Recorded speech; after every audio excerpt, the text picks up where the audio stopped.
Hola chicos, los saludo desde aquí, desde la segunda semana de cuarentena. Espero estén bien, se estén cuidando.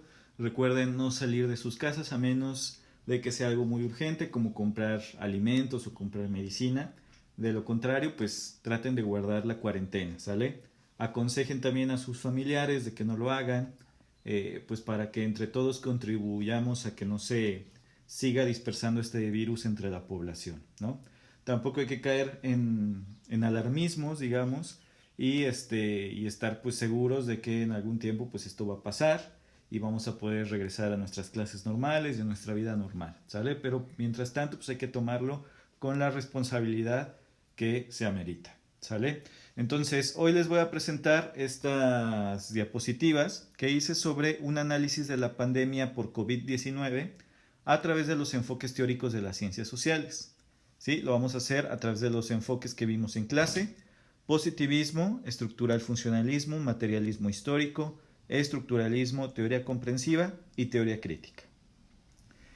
Hoy en día, los profesionales de las ciencias de la salud y de las ciencias naturales, químicos, biólogos, médicos, pues están trabajando a marchas forzadas pues, para encontrar tratamientos, vacunas que puedan, digamos, mejorar las situaciones de crisis que se están viviendo pues, en el mundo. Sin embargo, también hay que darnos cuenta de que esta pandemia también es un hecho social, ¿sí? ¿Por qué? Pues porque impacta al ser humano. Y como hecho social, las ciencias sociales tienen que posicionarse en estos enfoques que vamos a ver para tratar de analizar las cosas que están pasando como producto de esta situación. Vamos a verlo.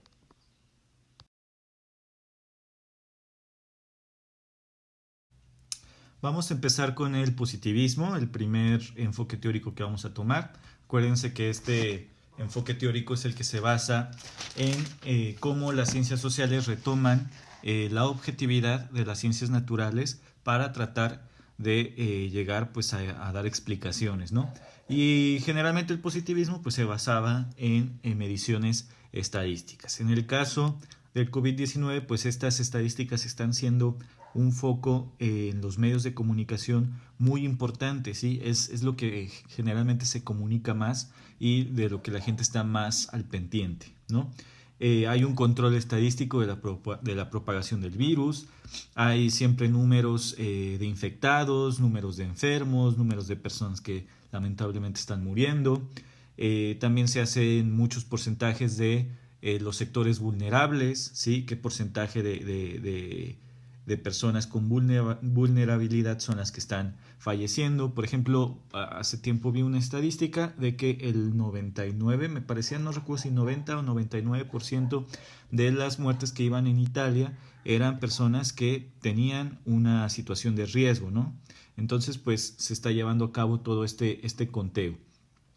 Por ejemplo, al día de hoy se registran 683,000 casos comprobados en el mundo y 33,000 defunciones, ¿no?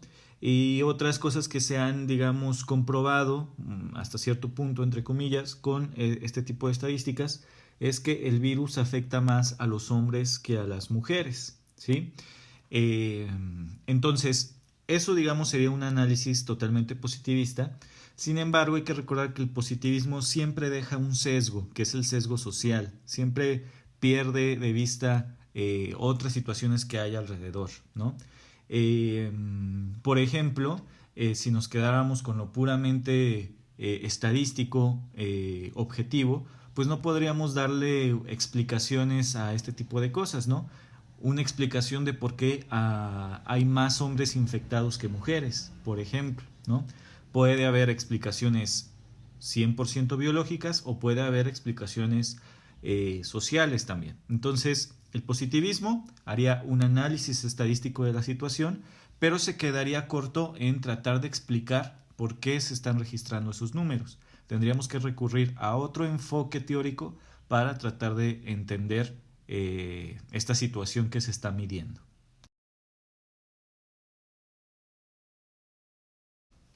Bueno, entonces vamos a ver el estructural funcionalismo, que es un enfoque teórico que manifiesta que la sociedad es una estructura donde cada persona tiene un rol o papel social que desempeñar en la sociedad, ¿no?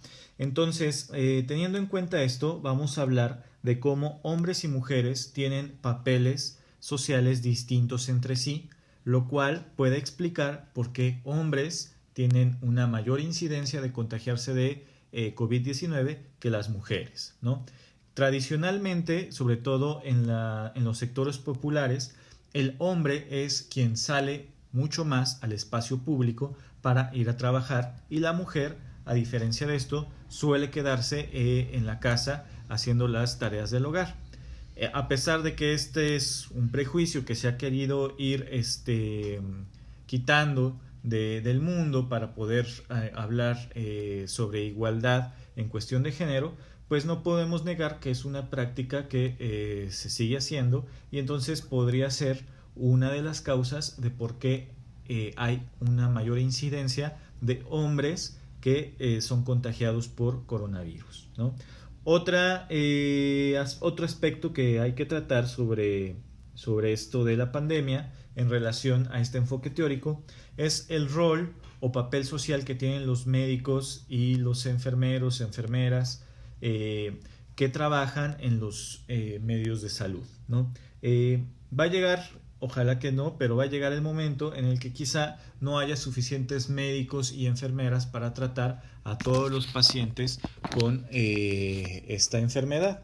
Y entonces eso, a partir de la teoría de la estructura del funcionalismo, va a ocasionar que haya pues un colapso de la estructura, ¿sí? No va a funcionar correctamente la estructura social porque va a haber vacíos de personas que no cumplan con un rol social de médicos por la cantidad de enfermos que se van a manifestar.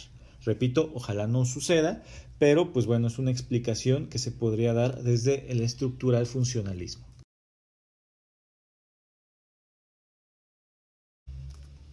Vamos ahora al materialismo histórico, que es el enfoque teórico propuesto por Karl Marx y Friedrich Engels, en los cuales manifestaban que la división de clases sociales es producto del control de los medios de producción y de la infraestructura económica a través de la historia de la humanidad.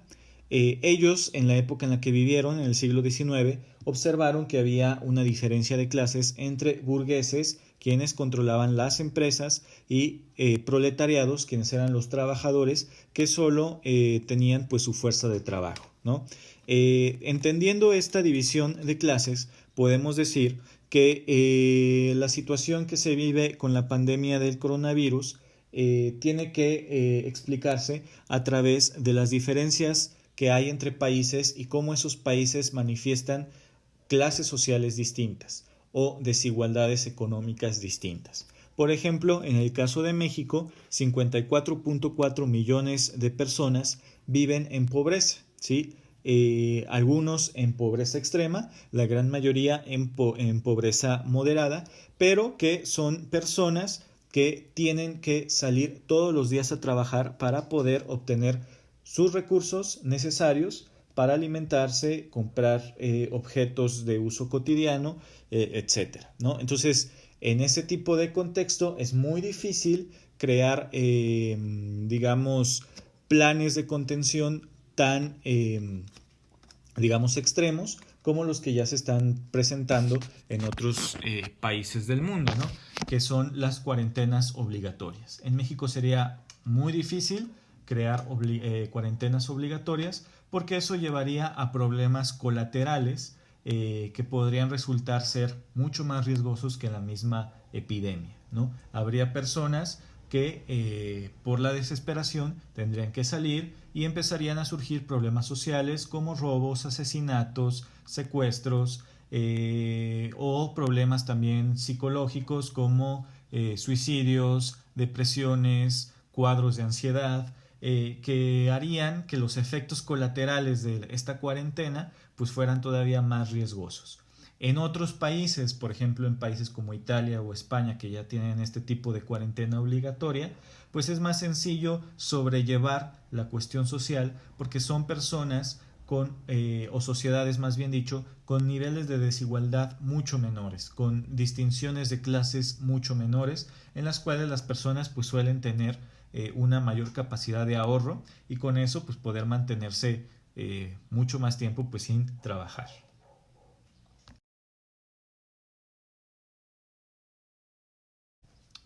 Bueno, seguimos ahora con el enfoque teórico del estructuralismo que fue propuesto por Levi-Strauss, el cual nos dice que en el mundo existen cientos de sociedades o miles de sociedades con una gran diversidad cultural, es decir, que tienen prácticas culturales y sociales distintas unas de las otras. Sin embargo, esta distinción no está exenta de cuestiones o situaciones en las que hayan similitudes, ¿no? Y esas similitudes hay que entenderlas como excepciones a esa diversidad cultural. Hablando de la diversidad cultural, podríamos decir que esta es un indicador de aumento o disminución de casos de COVID-19 en el mundo, ¿sí? Y vamos a verlo a partir de la diferenciación entre dos culturas muy distintas. La cultura europea occidental de la zona del Mediterráneo, que son los países como Italia, España, Francia, que es donde se están llevando muchos de los problemas de esta pandemia, y por otro lado los países asiáticos, ¿sí? Por un lado, en estos países europeos hay una cultura de la proximidad corporal mucho más fuerte y arraigada que en los países asiáticos. Los italianos, los españoles, los franceses suelen al momento de saludarse besarse en las mejillas, abrazarse, estrecharse las manos y hay una mayor cercanía corporal, lo cual ha hecho que se distribuya el virus de una manera mucho más rápida, ¿no? En cambio, en países asiáticos como Japón o Corea del Sur, no es muy común este tipo de manifestaciones de cariño o de manifestaciones de saludo al momento pues, de encontrarte con una persona, ¿no? Eso podría ser una variable de por qué en países como Japón o Corea del Sur, que están mucho más cercanos al primer foco de la pandemia, que fue China, pues en realidad no desarrollaron tantos casos como los que ya hay en estos países europeos que mencioné. Hay otros factores culturales, por ejemplo, en países asiáticos, la idea del sacrificio, del honor, del sentido colectivo es mucho más fuerte, lo cual hace que haya un mayor respeto o un mayor obediencia a los programas gubernamentales para eliminar pues, la transmisión del virus. Y en cambio, en países europeos e inclusive en países latinoamericanos también, hay una forma de entender la vida mucho más libre o mucho más individual, ¿no? Y entonces pues eso ha hecho que estos países tengan una mayor dificultad para que sus ciudadanos puedan seguir a cabo las órdenes que se les plantean. También hay otra consideración cultural muy importante que vale la pena mencionarla en este enfoque teórico, que es la del racismo que puede surgir a raíz de esta epidemia, ¿sí?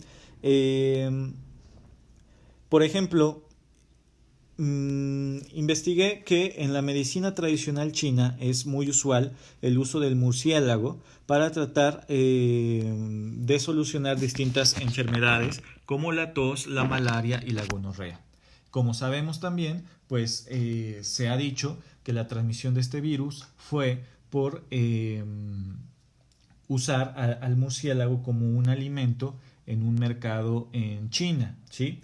Y entonces pues han surgido muchas personas de otros lugares del mundo denunciando esta manera de comer de los chinos, diciendo que deberían de ser más limpios, que deberían de comer cosas más normales, que deberían de pues, comportarse de una mejor manera en el sentido cultural para evitar estos problemas, ¿no? Sin embargo, pues se les olvida, por ejemplo, que la pandemia que también hubo hace 10 años de la influenza H1N1 se le conoció también como gripe porcina porque la carne de puerco fue la transmisora de este virus, ¿no? Y para nosotros, como comer carne de puerco es algo culturalmente normal, pues no se hizo énfasis en en esa situación. Entonces hay que entender que las diversidades culturales a veces van a plantear que las personas de otras sociedades hacen cosas extrañas para nosotros, pero que para ellos pues es algo común, ¿no? Y no se debe, digamos, que de alimentar ese racismo que hay por esa situación, pensando que pues ellos hicieron algo que estaba completamente mal.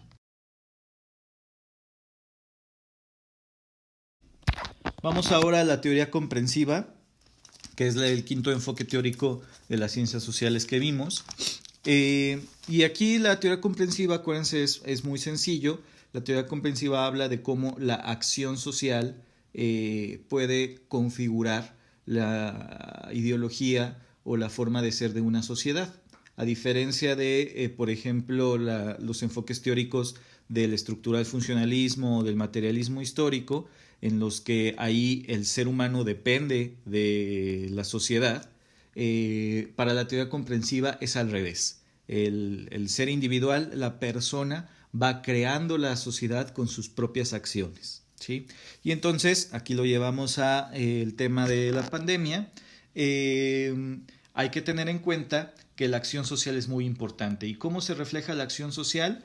Pues llevando a cabo las recomendaciones que nos han dado los gobiernos de los países para poder mitigar la distribución de esta enfermedad, ¿no? Que es quedándonos en casa, ¿no? Quedándonos en casa, llevando a cabo cada quien su pequeña acción individual para lograr, al final de cuentas, con la suma de todos estos intentos, digamos, de individuales, pues lograr frenar la distribución del virus, ¿no? Tengo, por ejemplo, otro ejemplo. Hay un activista potosino, que su nombre es Óscar David Reyes, que ha salido a lo largo de los últimos días con su bicicleta y una bocina a hacer recomendaciones a las personas que él ve en la calle, ¿no? Recomendaciones de que mantengan su distancia, de que si no es necesario que estén en la calle, regresen a sus casas, y eso quizá para algunas personas pues pueda resultar molesto. Sin embargo, pues es una acción individual que podría llevar a beneficios colectivos si las personas que escuchan, digamos, su mensaje, pues toman conciencia y deciden pues regresar a sus hogares, ¿no? Decía Max Weber, uno de los principales creadores de esta teoría comprensiva, que la acción individual se convierte en social en la medida en la que ésta influye a la acción de los individuos, ¿sí? Es decir, si este activista con su acción individual diaria de salir a las calles con una bocina y un micrófono a recomendar a la población a que se refugien en sus casas, pues va a hacer que esta práctica se haga social y pueda tener un beneficio para todos.